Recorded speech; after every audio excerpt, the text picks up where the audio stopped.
That would be I would keep till 6:15. You were muted. Hello. Hello. Hello there. So we're going to mute everybody, I think, for the beginning, at least.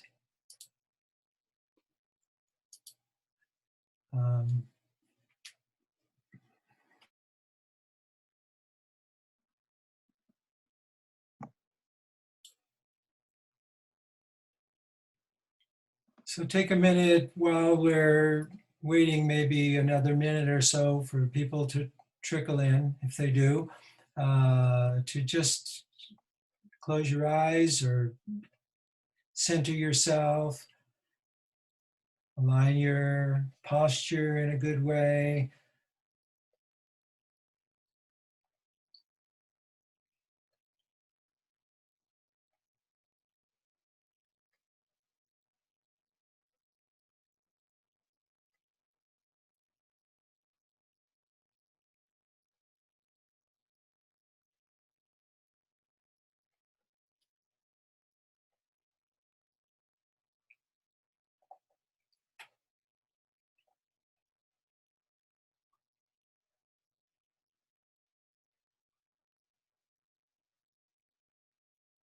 So just a reminder that by doing that, we enter into sacred space together. We allow ourselves to, we give ourselves permission to focus our attention on our inner balance.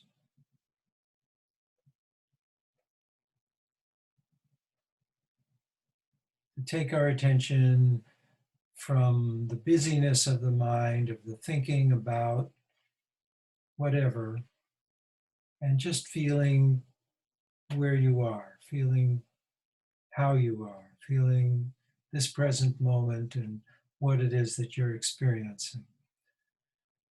And of course, one thing that you're experiencing is your breath. That's one thing that's happening, that's going on. It's an activity of your body.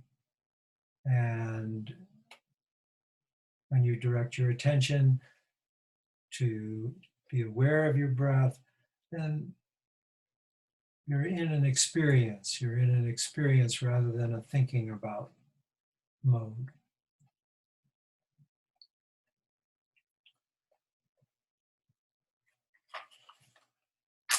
So I'm just going to light this candle to bring our attention to the element of fire, the illuminating aspect of fire that helps us to see more clearly, and also to burn away, to purify and cleanse our energy systems, including our mind. The fire within that helps us clear our mind of what Buddhists call defilements or obstructions or just clouds and confusion. And we have, I have here a glass of water to remind me and remind us, and you may have water there or liquid, that there is the water of life. That as human beings, we can't help but have a thirst for water, and that needs to be satisfied, and it is satisfied by the bounty of Mother Earth. And the inner river of life that it reminds us of, the flow of life energy from within that cleanses, clears, especially the heart. And we have objects. We have, perhaps you have an object there. I have this stone that I can hold, I can touch, I can squeeze, and it's solid. And it's like a foundation. It's what we can stand on, what we are made of, the firmness of the earth.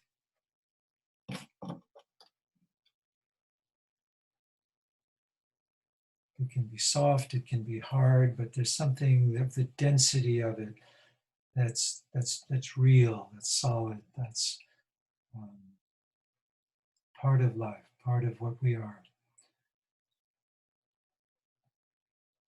And of course, there's the air, and we're breathing. So as we breathe, we're not only aware of our own body that's doing the breathing, but we're aware that there's an interaction between our own organism and the organism of Mother Earth and the atmosphere that's a part of the earth. All of us are breathing in and breathing out at the same time. We're all here doing that.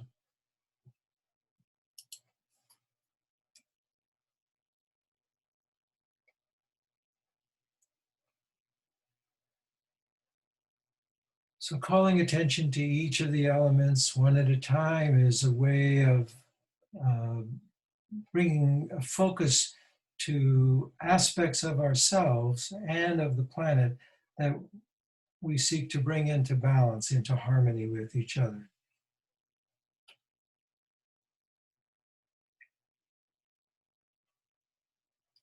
And again, it's a reminder of why we're here. Like when I called this staying sane, I mean really being in balance, being healthy.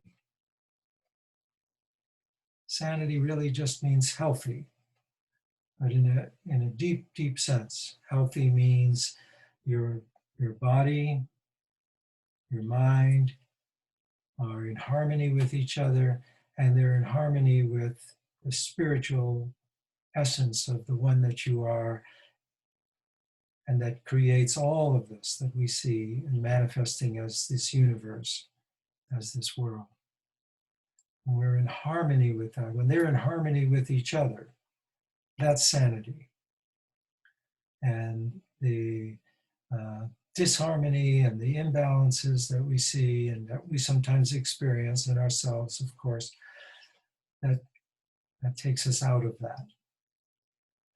We could call it insanity or a lack of sanity.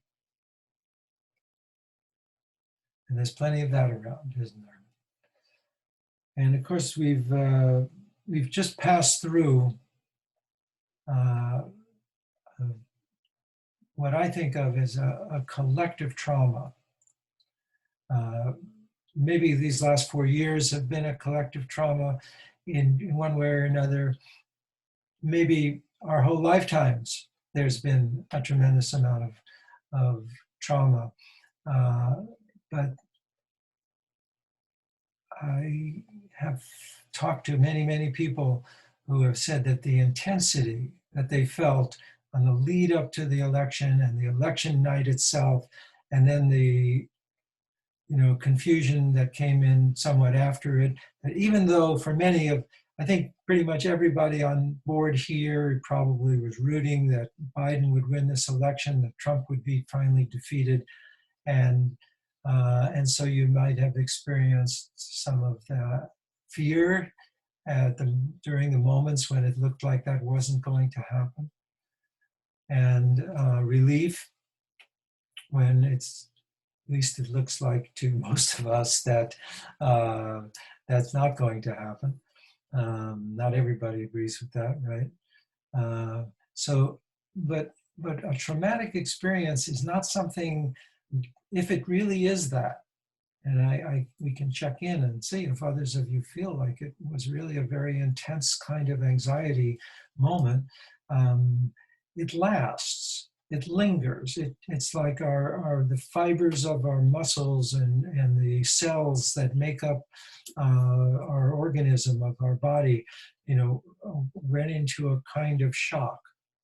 And so I found that sometimes days later, even still, in more recent days, I was releasing, when I would meditate and when I would tune into my body, some of the residue and of that anxiousness, and the fact that, there is still this threat that's out there from certain forces to invalidate the election.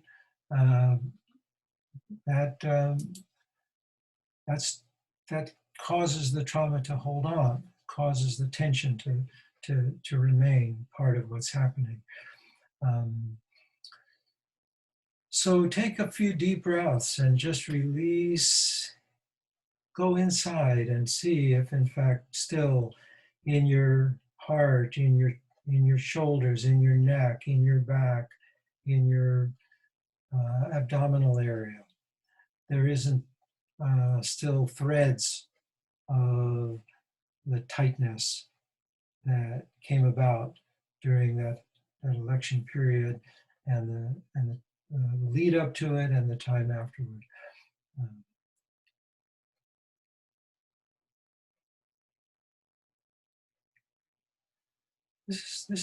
This time, this hour that we have, can be a time for healing. It isn't meant to be a lecture. It isn't meant to be like an information period.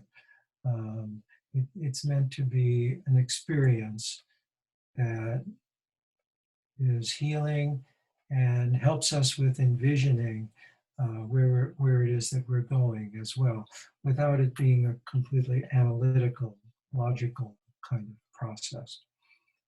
We're opening to our souls, each of us, and together, and the guiding spirit that animates our souls and allows our souls to animate our minds and bodies to heal and regenerate and open ourselves again, when to whatever degree we've closed down during the times when we're separate, when we feel separate.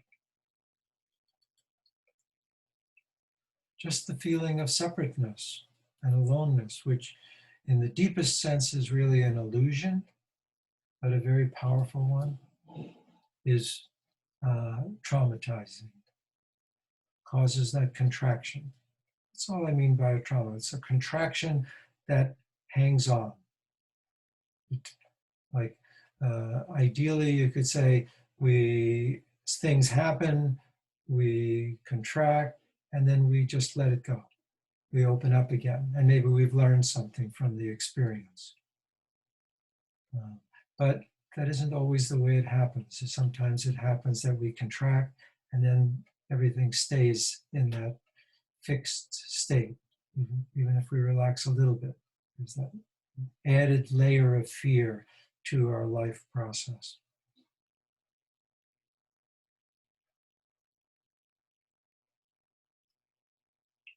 No.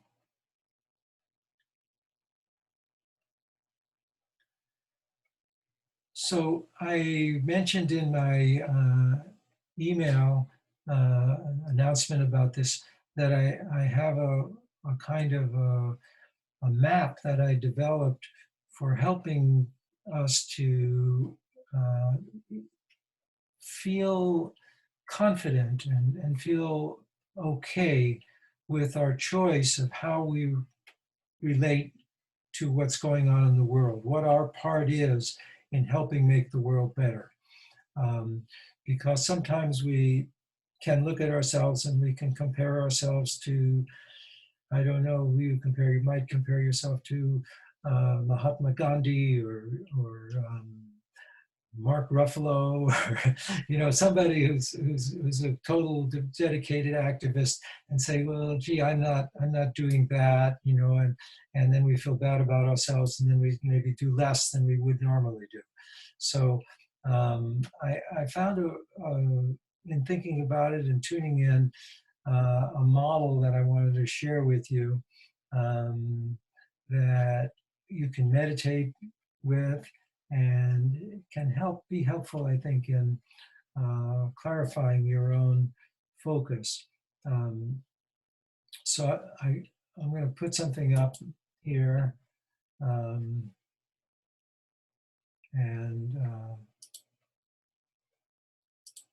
you know, just you're all seeing this now, I think, right?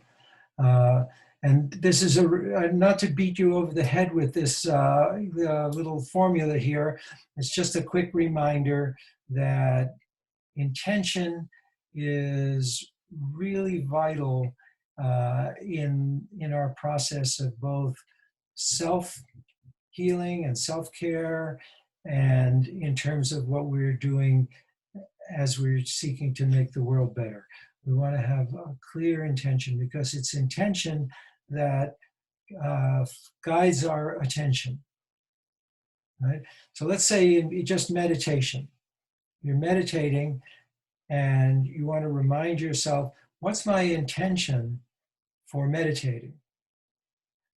It's good to do that. So let's say it's that I want to cultivate more peace of mind. So then you would be choosing a kind of meditation that you would focus your attention, or during the meditation itself, you've already chosen what it is. You'd remind yourself you're focusing your attention in a way that aims to bring about greater sense of peace. Maybe it's that you're meditating because you want to have less fear. You want to have more courage. And so you would meditate in a way where you would focus your attention in such a way that it would do that. You may have to learn what kind of meditation does that, or how you would meditate to do that. So you would focus your attention on finding what process works for you to do that. Or if you want vitality, you would find a method of meditation that then focuses your attention in such a way that it would bring about a greater vitality for you, or healing, whatever that is. And then that's what you then experience. Where you focus your attention determines what you experience, what you become aware of. If it's about the outer world, let's say you have, okay, I have the intention, I want to bring about more racial justice. I'm concerned about racial injustice in my part of the world, my community, and so that's my intention. And so then I would focus my attention as much as I could on the messages that I get, or the media announcements about what's going on in relationship in my community to issues of racial justice. And what groups are already doing that kind of work, what individuals are doing that. I'd focus my attention on that, to find that, and then I'd focus my attention on, well, can I participate in groups by attending, by going to their webinars? I'm aware that tonight, it just happens that very often on Monday night, I'm not sure it's tonight, but there's a group that meets in Rockland County that's focused on racial justice issues. So some people don't come here because their intention is more primarily on the racial justice issue, and so they go to that webinar, which is fine, and then of course then they're experiencing, and experience is related to action, because you're part of whatever you do, your action is a part of what you're experiencing. And so then you would go to meetings, or you'd go to demonstrations, or you'd write letters, or you'd on that issue. But you would remember your intention, so that when something else kind of comes into your mailbox and it's going to pull you into something else, you have to really make a decision. Is it going to pull me away from my intention to relate to the social justice issue in my community? Or is it something I could incorporate into that? Is it going to pull me away from my intention to cultivate more courage and in myself, or more vitality, or more empathy? If I find myself becoming a sort of irritable activist, I might want to be cultivating a little more compassion. And so I would go back to my meditation part, or whatever it is, walks in nature, journal writing, whatever the form of practice that suits that intention. Okay, so my intention now is to share this map. If any of you are good at graphics, you could let me know, because what I really want this to be, this part here that I'm circling, is a sphere. If you think of it as a sphere, and each of these lines is an axis in the sphere. So one axis would be vertical, one would be horizontal, and one would be forward and back, right? Do you get that picture? And what it represents is the sphere of social involvement. And it's a non-judgmental approach to looking at your choices in how you're involved in social or political, in the social political world. Okay, so one axis, the one that I'm actually going to focus on more tonight with you, is local to global. Okay, so when you think about it, let's say your concern is, well, it could be racial justice, but let's say it's hunger. Okay, pick a different thing, or something about the environment. So you could be looking at the environment really of your own home. That would be the most local, right? And you could be looking at climate change and the whole world, and the winds and the rising sea level and all of that as it affects the whole world. You could relate to climate change, but more locally, by making your community more resilient to the effects of climate change. And I'll come back to that, this local global idea. But the other axis that intersects with that and is the symptom system axis. So the symptom, you could say, is the most surface manifestation of a problem. So, for instance, if it was hunger that you're concerned with, you could say the symptom would be hungry people, and the system would be world food production and agriculture and world food distribution, and or the economic system that determines whether or not capitalism versus some sort of more an economic system that might be more fair in terms of the distribution of wealth and services and necessities of life, right? And again, there's no judgment on that. You could find a homeless person and do what you can to raise funds, or bring that person food, or find shelter for him, take care, make sure he has his health needs met, or psychological services that he might need, and that would be wonderful. That could be a wonderful contribution to the world. Or you might be drawn, as some people are, to the more political, systemic, that's this one, causes of why so many people are finding themselves out on the streets and without resources. And you could take any issue, and it can be similar.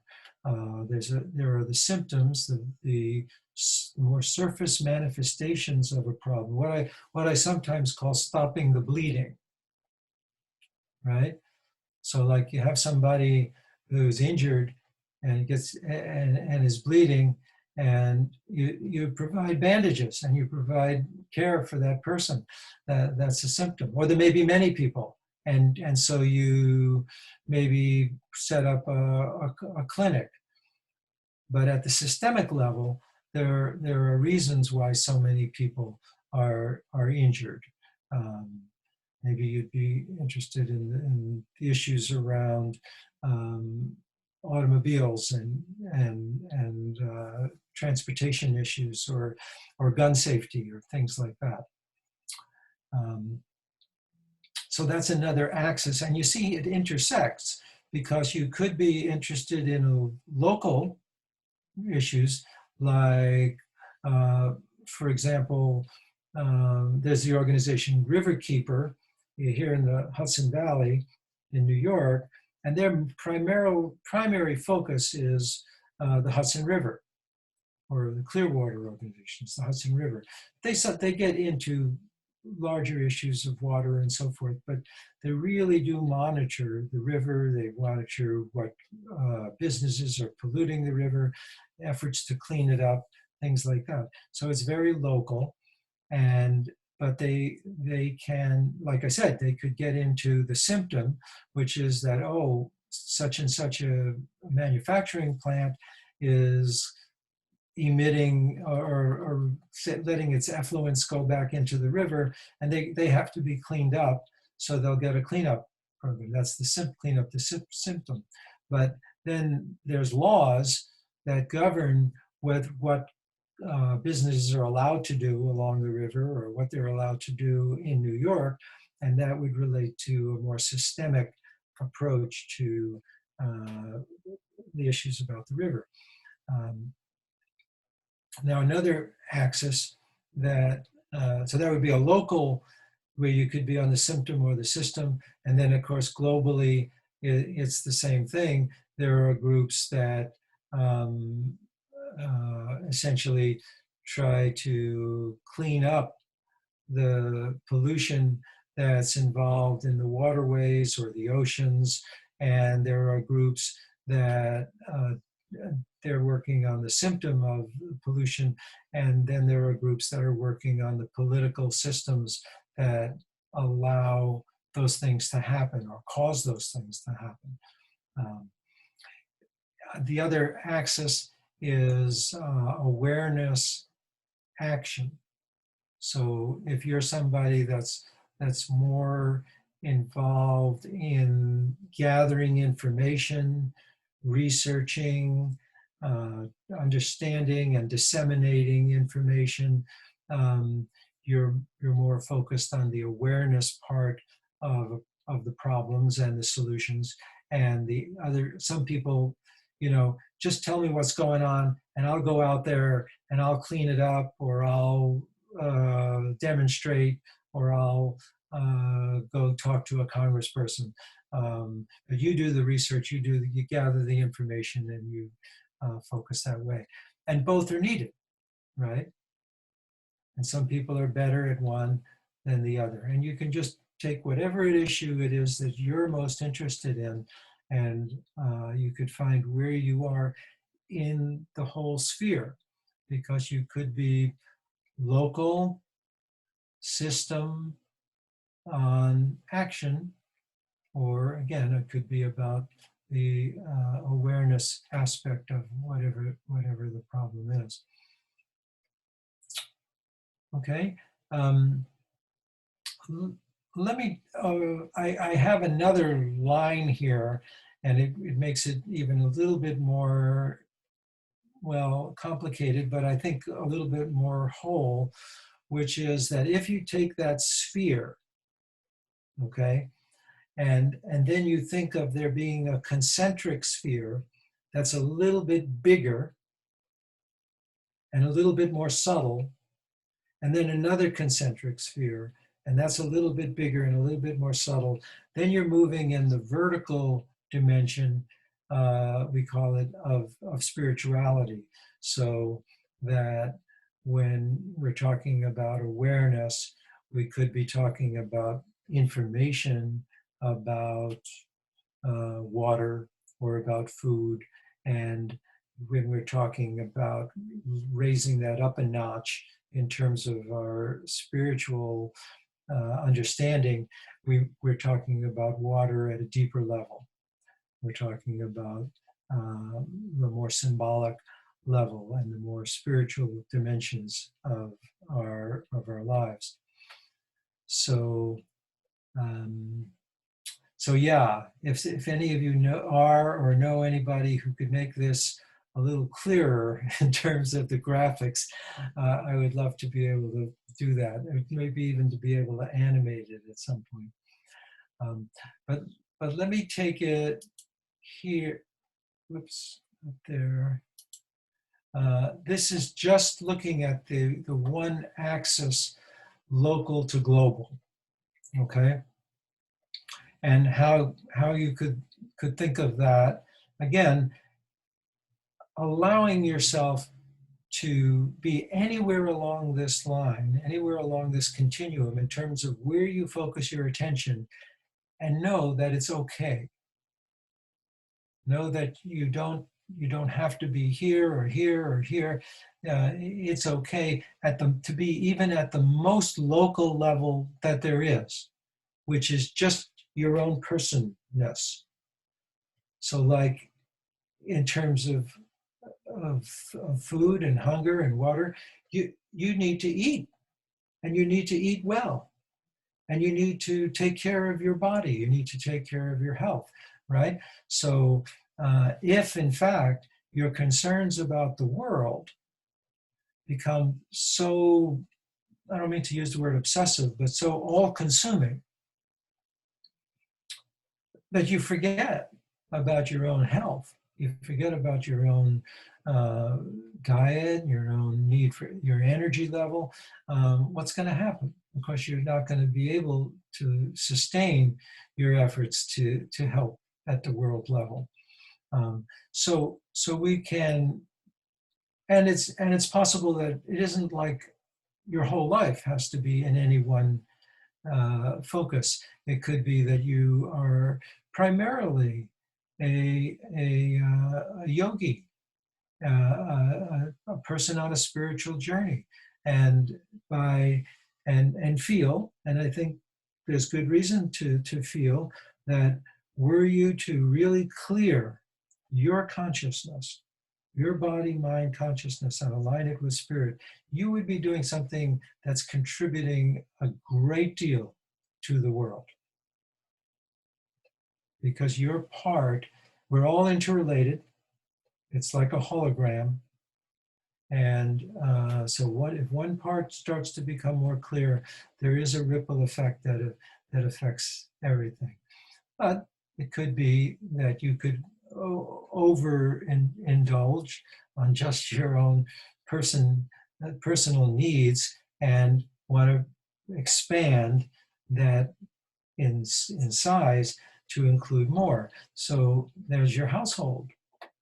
Again, many people who are activists, don't take care of their own household, and things are a mess, and their lives are disorganized, and so that's a very valuable and important part of a person's path is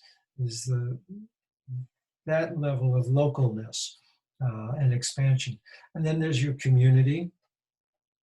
So like I said, in our region, there are people who focus on a particular creek, a particular stream, and they make that their focus. And they there's a woman around, maybe some of you know, Lori Seaman, who has the Sparkle Creek Alliance, and she brings children to it and educates them about that creek, and uses it as an example of how it is that we can relate more in harmony with nature itself and the whole world. So there's an awareness component to it, but it's primarily locally focused. And then there's our region. People talk about bioregions rather than just states, like they're defined somehow, however that came about, that there's a New York and a New Jersey. and there's a Connecticut, and, whatever brought that about, it was most likely artificial from the point of view of the earth, and had something to do with power politics. So there are bioregions that have a sort of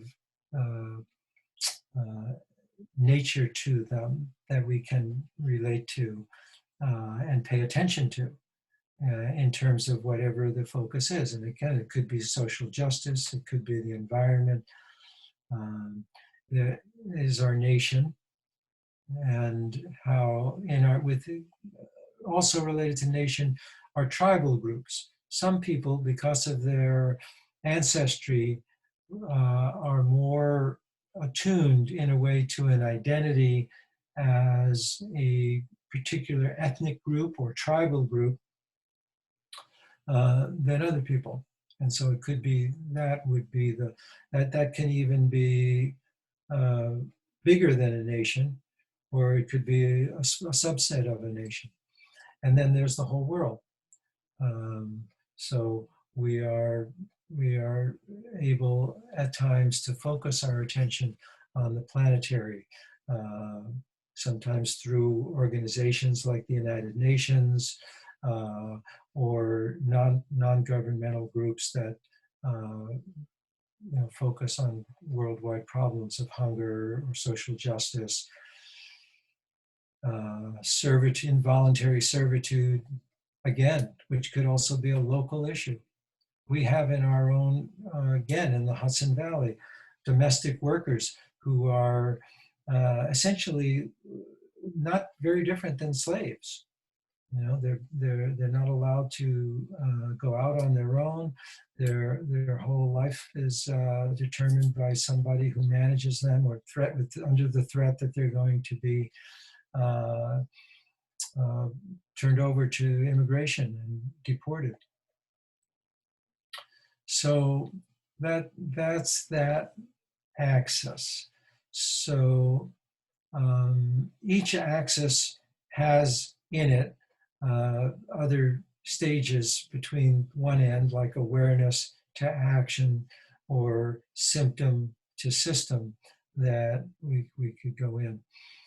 So I did say that these webinars are not lecture particularly, but I guess I just gave a little bit of a lecture. But it's with the idea that this might be helpful to you in, again, clarifying your focus, your own intentionality, and making sure you feel okay about it, making sure that it doesn't have to be judged against what other people say or do as the focus of their attention or intention. So let me open this up for a little bit to questions, just to see if there's anything that comes up. It's a small group today, so we can do that. Maybe you could, I'll stop the share. Any of you want to unmute folks? Right? Can you do that?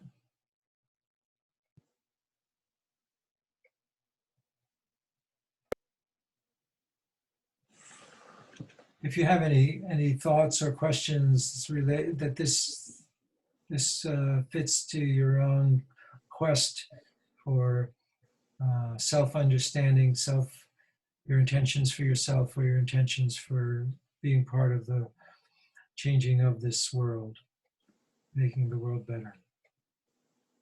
Oh yeah, I guess we could put a light on. I have some thoughts about it. I'm just gonna light, because I guess we're stark. What I love about your beautiful graphic is that I feel one of your focuses is on clarity, and I feel like probably most of us, but at least definitely myself, are usually bumping around in between those axes, but it's not so clear. Right? We're usually bumping around between like what am I going to do for dinner today? And what am I going to do to save the world? Like, we're usually bumping around somewhere in there trying to do everything at once. And, and so I really like that it provides, I don't know what you call it, but it provides literally access and access. It's kind of like a pun, but not really, but it provides access, like ways to look at that and kind of figure out where you are. It's really lovely. So thank you. And then my funny story that came to mind for myself about that comes from climate reality. I went to the climate reality training. I don't know if anybody else out there has done that. And thought, I guess, using your graph would be on the awareness end of things, right? You're going to help people understand climate change, and hopefully that's going to help them make changes. But I got really frustrated with it, and not in a mean way. It was marvelously informative, but I just got this feeling of like, while you're giving your 4-day long lecture, like the planet will continue to burn. So, so I had this funny idea. I don't know if this is a long story, but I'll try to make it sort of short.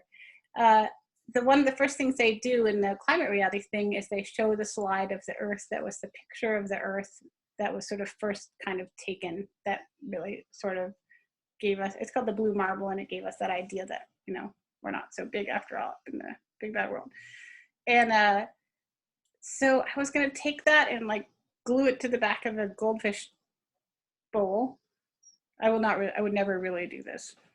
And then put some sterno under the goldfish bowl, and then put the goldfish in it, and just leave this thing there, and then stand up there and give my like 4-hour lecture and just wait for people to freak out that I was cooking the fish. I would never really do that. But I thought that would be an action that you wouldn't take. Is that what you're saying? I would never. No pets have been harmed in this speech. But I was just thinking about like people they need the words, but they also need to be shown. And if they're shown, they're gonna like figure it out for themselves. They just need to see like, okay, the fish are cooking in the water. So I made myself a little fish tank at home, and that's one of my things that I do. It's my local daily remembrance. I have my own little fish tank, knock on wood, miles to go of goldfish, and then I have to go take care of them every day. And that's my like little home thing that I do to remind me that I have a local and a global responsibility. And if I can't take care of my own little goldfish bowl, probably can't take care of anything else. So that's I don't know, that's what came to mind. Yeah, thank you. And taking care of one creature, especially if you do it with love and you do it with genuine caring, and if you even give thought to the interconnectedness while you're doing it, to all the fish, to all the water, and it really has an impact. I really believe it has an impact. That's miles to go. Well, so far so good. It's not all perfect, but they're out there in their happy little goldfish bowl at the moment. So hopefully that's good. Connie, were you about to say something? Unmute yourself, okay? Okay, so as I was looking at the example that you gave, racial justice as an intention, and then the attention and experience. And so as I was looking at that based on the model that you gave us I was realizing, so you can refine your intention to say, do I want to be involved on the symptom level or the system level, right, on the awareness level or the action level, local or globally? And as part of refining my intention, then moving from that into attention and experience. So I was actually found that a revelation. So I appreciate this. Good. Yeah, that's the idea. That's what it's there for. Yeah, that it wasn't just that the attention is when you look at this axis. No, it's really from the beginning, from the intention also. Yeah. Just to give a little story about this notion of local, global, there's a dream that I had, which has been with me ever since, and it is a dream that I had shortly after I got together in the first chapter of my journey with Ginny, my wife, and I had this dream where we were together out in sort of on a hillside, and I was pointing out at this vast, vast, vast field of beautiful flowers. Beautiful flowers. I was showing her that, and it was lovely. It was beautiful, and then she took my took my attention, and she kind of like brought it down, so to speak, or in, so to speak, to where we were, all the way down to the ground, to a single flower, to one single flower. And I felt as if for the first time the perfectness and the beauty of just one flower, just one beautiful flower with all its petals and all of the intricacies of it, and how that was equal to this whole vast array of the hillsides and ridges around of flowers.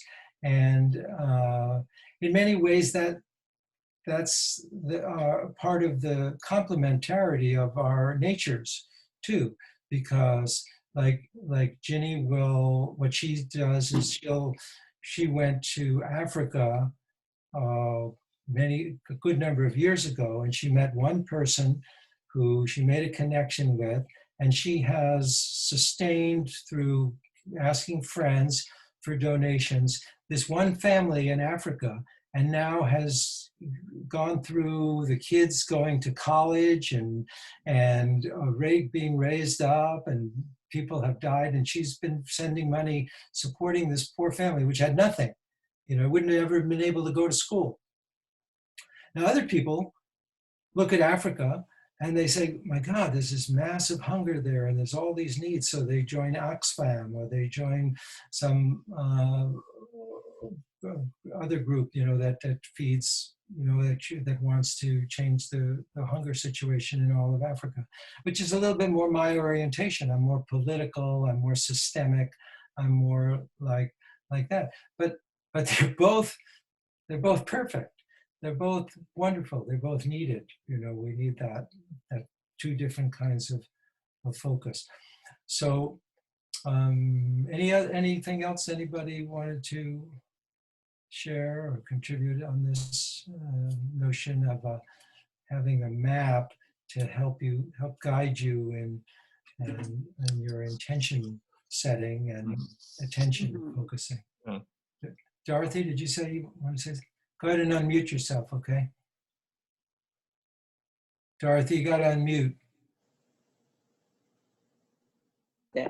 I'm just thinking about what you were speaking of Ginny's action in Africa. And I was there also for a year, and I came back after having a relationship with a faculty over there. And one of the men said, I just want to go to the United States. I'll be a cowboy. I'll do anything to get here. And when I came back, I tried, and we kept emailing. And, since then, I've lost contact with him, but every day I pray for Joseph. He's a teacher over there, very poor. It's a horrible education system over there, and he's not South African. He's from Zimbabwe, which is another mess that he has to deal with. And just my prayer for him every day just makes it something that you're talking about here. It's those acts that are clarifying it for me. Thank you. Yeah, absolutely. And where I put prayer on the awareness action continuum, it's a form of action that comes out of cultivating a kind of awareness. You can't pray unless you have an awareness of that which your prayer means, and what prayer is even about, and what it is that you might be praying to. So it's an awareness, and yet it's a kind of action, isn't it? It's a kind of, it has a force, it has an effect that it brings about. So Yeah, Carmen, one more thing. Yes. Well, I have an example. During this pandemic, a group of us have been cooking meals for the Mm. King Center. Mm. One woman and her husband, they're the kind of the organizers. And we cook a meal for a family of 4 or 6 or more. And they come around, they pick up the meals, they bring them to the center, and then they distribute them there.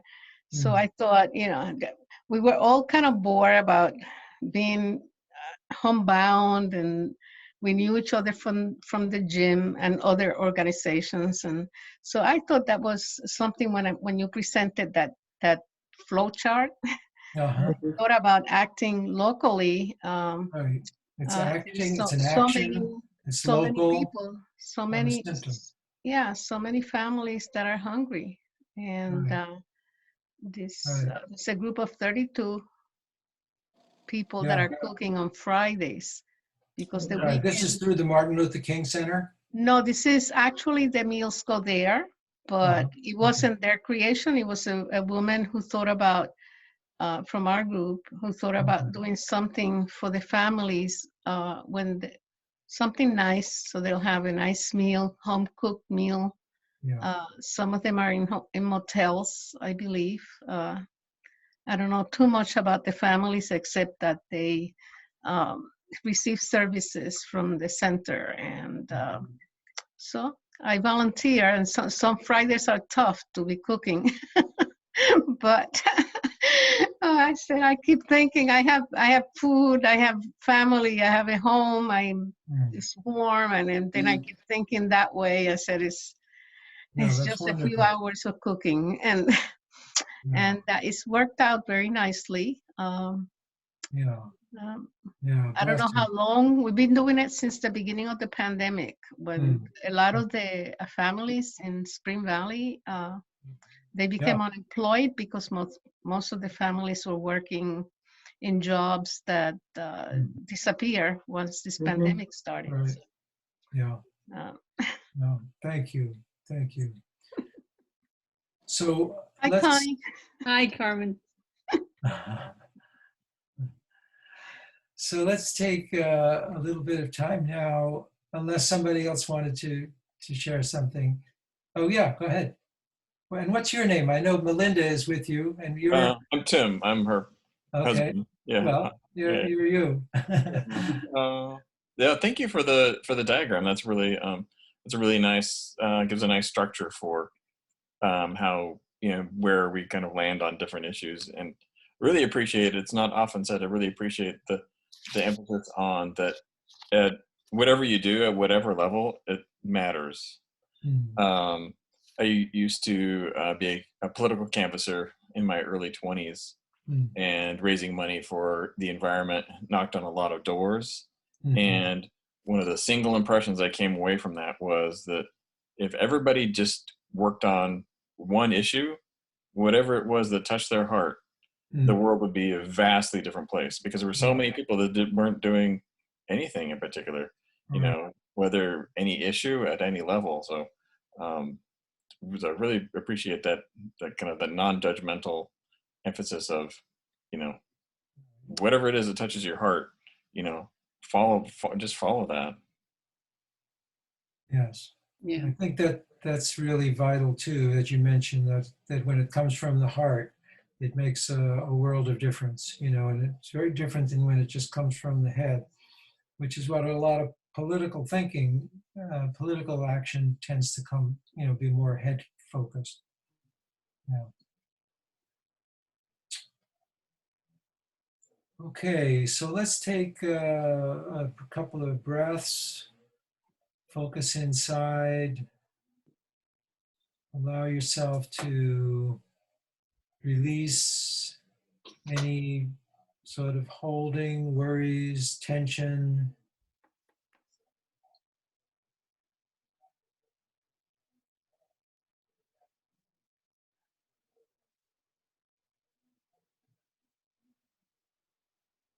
Let yourself relax. Whatever muscles are working right now that aren't involved in just holding you up.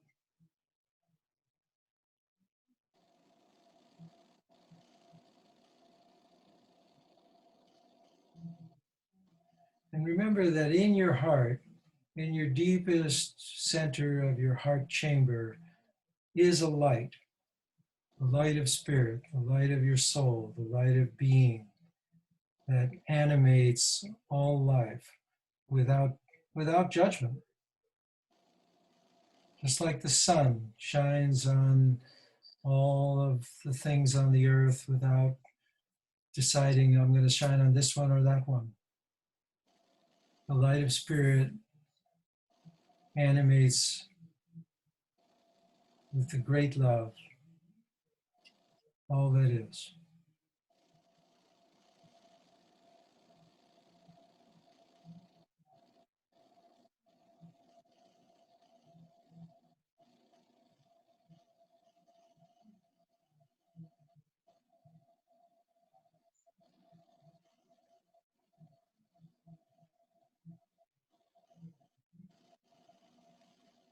So allow your breath to be a primary focus of your attention that helps you to let the thinking mind be less the focus of your attention.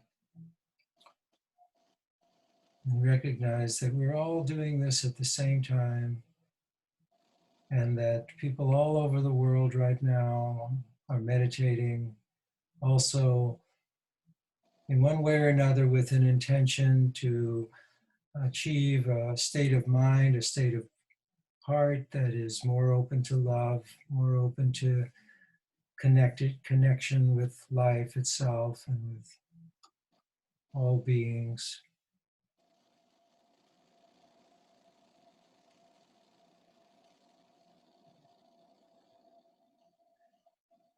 And just allow yourself, allow your thinking mind to do one little thing right now, which is where on the continuum of most local, which is the person that you are, to global, do you feel drawn in terms of your awareness or action to do something in the next 24 hours?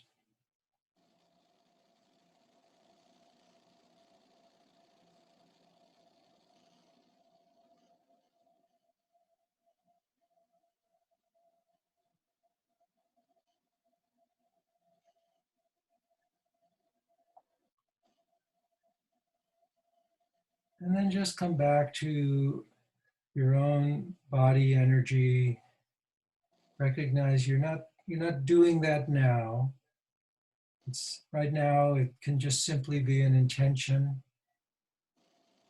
and it will guide you. It will empower you, if you let it, to direct your attention to whatever that is and take the action, whatever that may be, and